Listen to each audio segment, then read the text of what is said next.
Hi, I'm Dave, and welcome to Dave's Worldview. We all have a worldview or a framework of basic beliefs that shape our view of the world and for the world. My worldview is a biblical worldview. Having a biblical worldview is not based on faith alone, but on historic evidence, life experience, and knowing that a biblical worldview is the only worldview that can answer the most profound questions in life. Questions such as, where did everything come from? Where did we come from? What is the meaning and purpose of life? Who or what determines what's right or wrong? What happens when we die? And where is history headed? What is best for the world? Because I care deeply about the world that I'm going to leave my children and grandchildren, I dive into the cultural issues and ideas that shape our world. And let's face it, ideas matter. Because as John Stonestreet likes to say, ideas have consequences. Bad ideas have victims. Let us seek to learn so that we can limit the victims of bad ideas and build a better future. Thanks for watching Dave's Worldview, and if you like what you see, please subscribe and like my videos. Hi, today on Dave's Worldview, I want to talk to you about identity politics, or more precisely, critical theory. What most of us call identity politics, Marxist educators call critical theory. Critical theory is the vehicle that the Marxist and communist wing of the Democratic Party is using to inspire the Marxist revolutionaries we see burning our cities. Now, if you think I'm being a little too harsh using terms like Marxist and communist, it is important to remember that one of the definitions for socialism is a transitional social state between the overthrow of capitalism and the realization of communism. Make no mistake, the end goal with Marxism is always communism. Vladimir Lenin, the infamous Russian revolutionary responsible for the deaths of tens of millions of his own people, also said as much.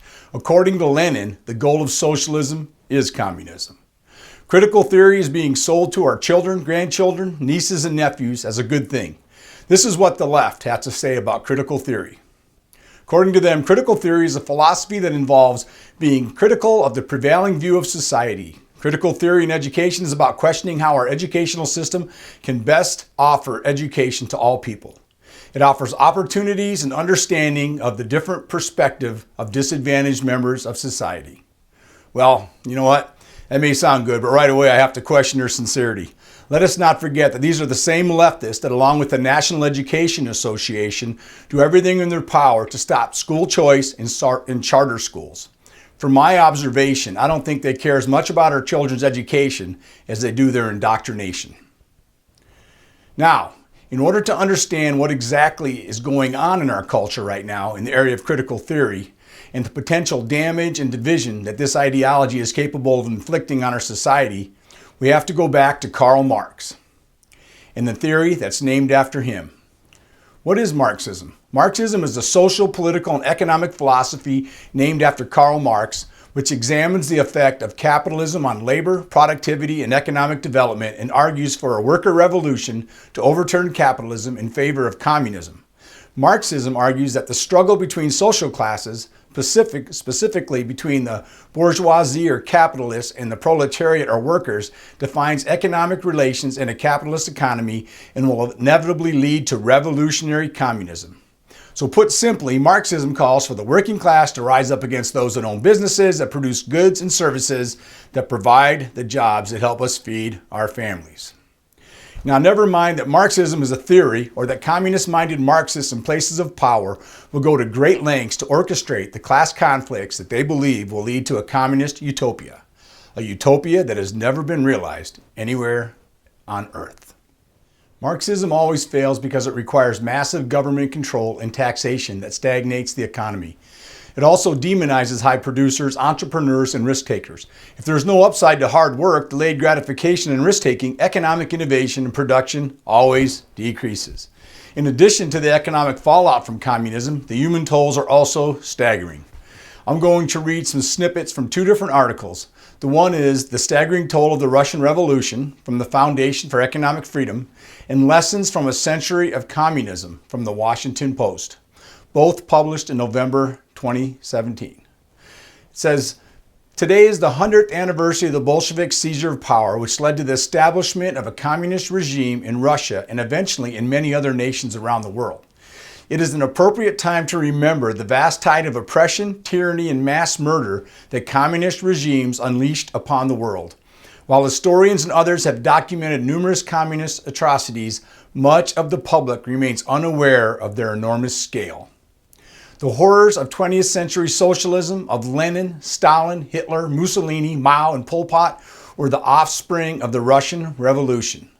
The Marxists' biggest targets have always been the family, religion, and civil society, institutional obstacles to the imposition of the omnipotent state. Lenin set out to destroy them. The Soviet Union was the first state to have as an ideological and practical objective the elimination of religion, or in other words, physical extermination of religious people. Collectively, communist states killed as many as 100 million people, according to one article.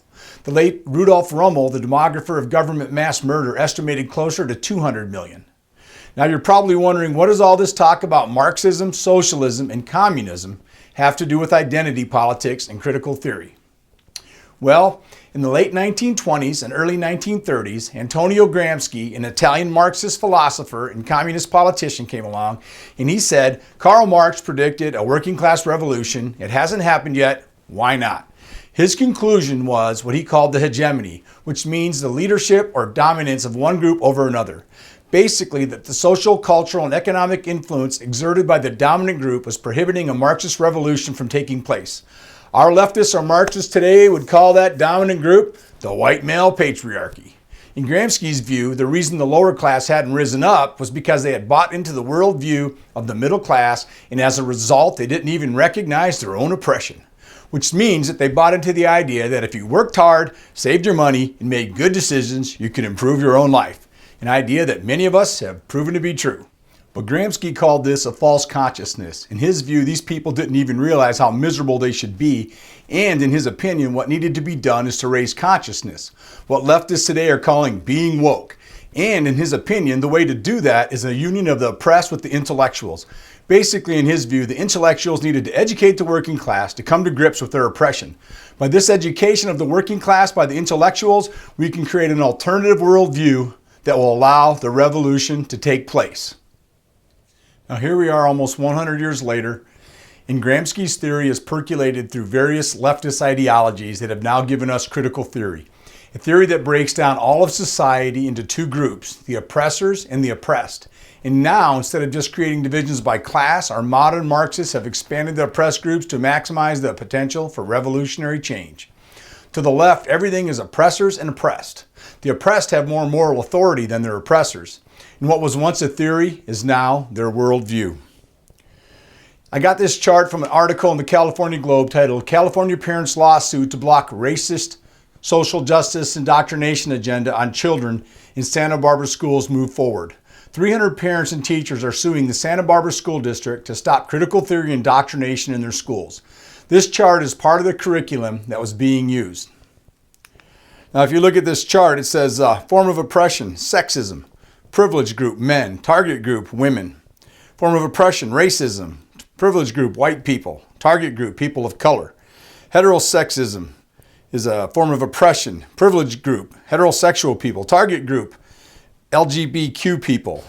Form of oppression, genderism, privilege group, traditionally gendered, target group, transgendered, and it goes on, classism.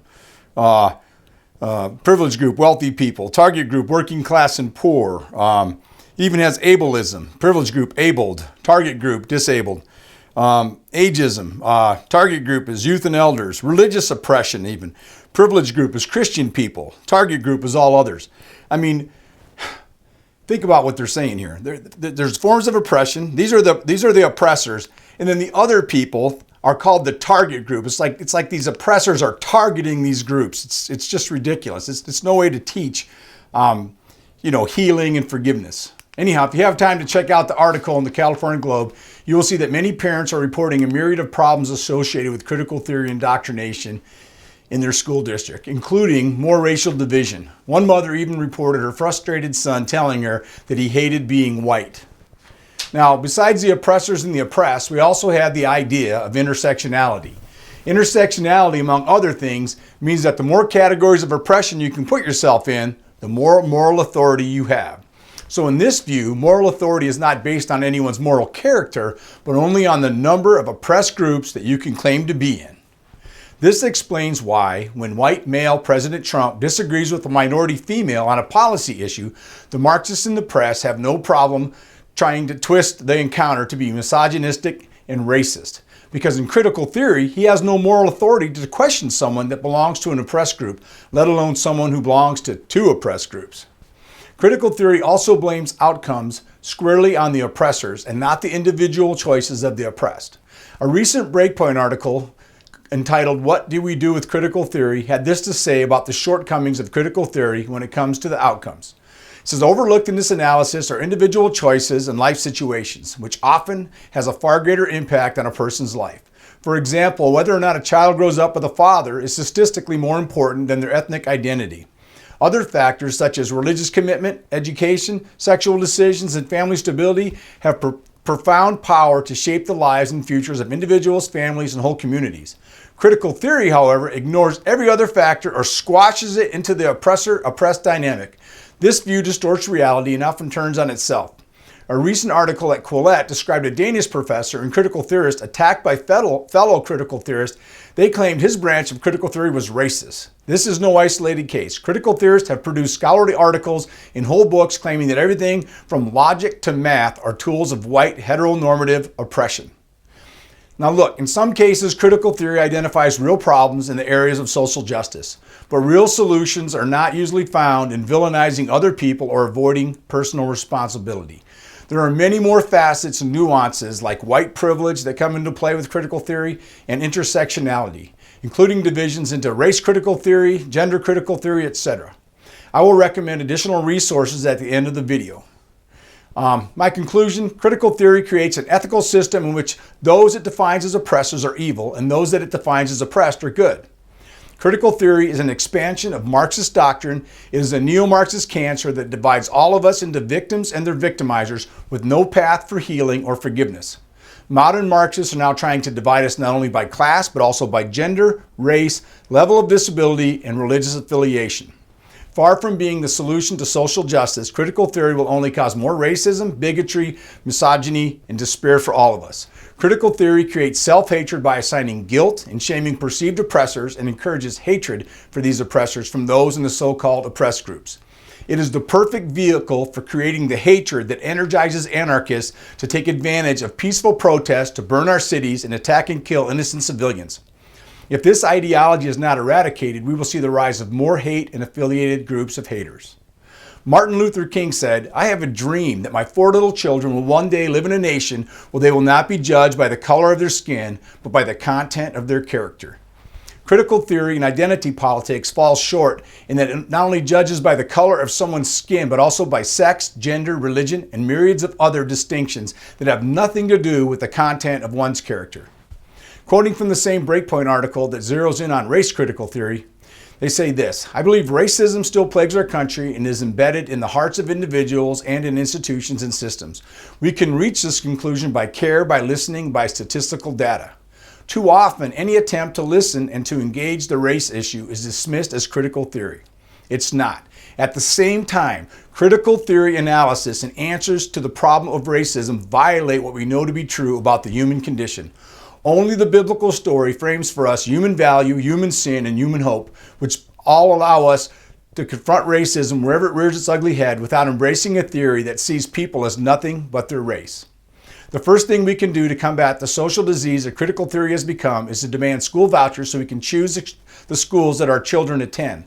This indoctrination, it starts in middle school in many liberal cities. The second thing we can do is to say enough.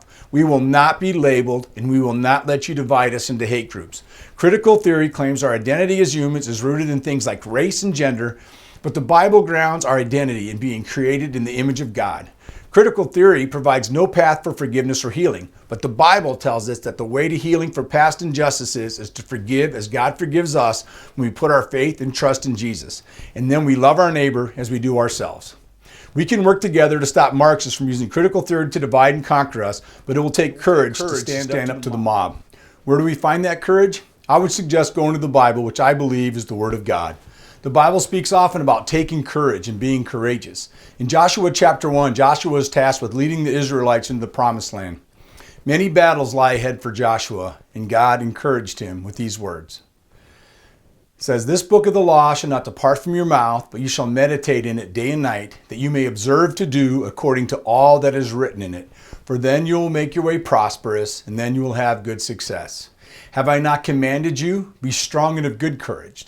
Do not be afraid, nor be dismayed, for the Lord your God is with you wherever you go. You know, if you're needing courage to find your voice in these days of cancel culture and leftist bullying, the Bible clearly lays out where to find that courage. First, find some Bible verses on courage and meditate on them day and night. Second, observe to do according to all that God has revealed in His Word. And third, remember that the Lord your God is with you wherever you go. And then speak up and pray. Many good people with good intentions have been fooled by this deceptive doctrine and have become radicalized.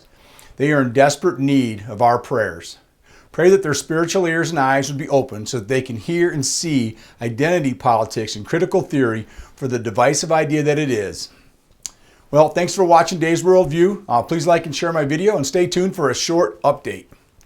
I just wanted to say I recorded this video a couple of weeks ago, so there's a quick update that I wanted to include. Friday, September 4th, President Trump ordered that critical theory training for federal employees be ended. The radical left is trying to frame his directive as the president stopping anti-racism training, but it is my opinion that critical theory is the wrong ideology for healing and reconciliation for all the reasons that I mentioned earlier in this video, and I think that's why he ended it. Thanks for watching.